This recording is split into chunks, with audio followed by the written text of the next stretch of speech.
Parmi les missions des fédérations des chasseurs, la gestion de la faune sauvage demeure une priorité.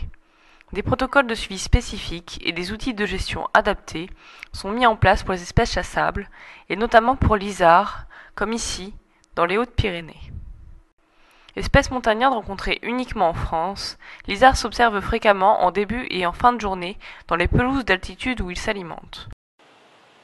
Les suivis sont donc réalisés le matin, de jour, au mois de juin, à l'aide d'itinéraires parcourus à pied par les chasseurs et les professionnels de la nature.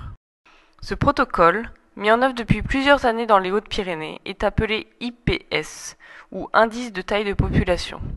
Cette méthode traduit des variations d'abondance, permettant d'adapter au mieux le plan de chasse à l'échelle de chaque unité géographique de gestion.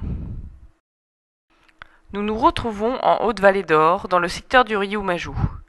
Après 1 heure de marche, l'observateur atteint la lisière du bois, où l'itinéraire IPS doit commencer une fois le jour levé. L'observateur progresse sur l'itinéraire à allure régulière durant 2 à 3 heures en fonction des circuits. Il est à la recherche des isards, sortis s'alimenter dans les prairies d'altitude avant de regagner les zones abritées de la chaleur montante. Une première chevrée est comptabilisée sur la partie basse du secteur. L'observateur s'immobilise et relève un maximum d'informations. Nombre d'animaux, sexe et classe d'âge. Il s'agit ici de femelles, accompagnées d'éterlous. Les autres espèces observées sont également notées, comme ici un brocard jouant du relief des rochers et des massifs de rhododendrons, ou encore un sanglier finissant sa nuit d'alimentation dans la prairie.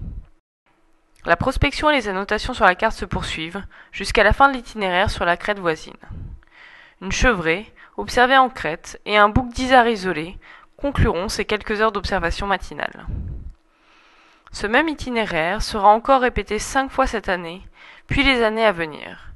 Ce sont ainsi près de 70 itinéraires qui sont parcourus chaque année dans le département, et répétés 5 fois. Les données obtenues contribueront à évaluer la tendance de la population d'isards du massif.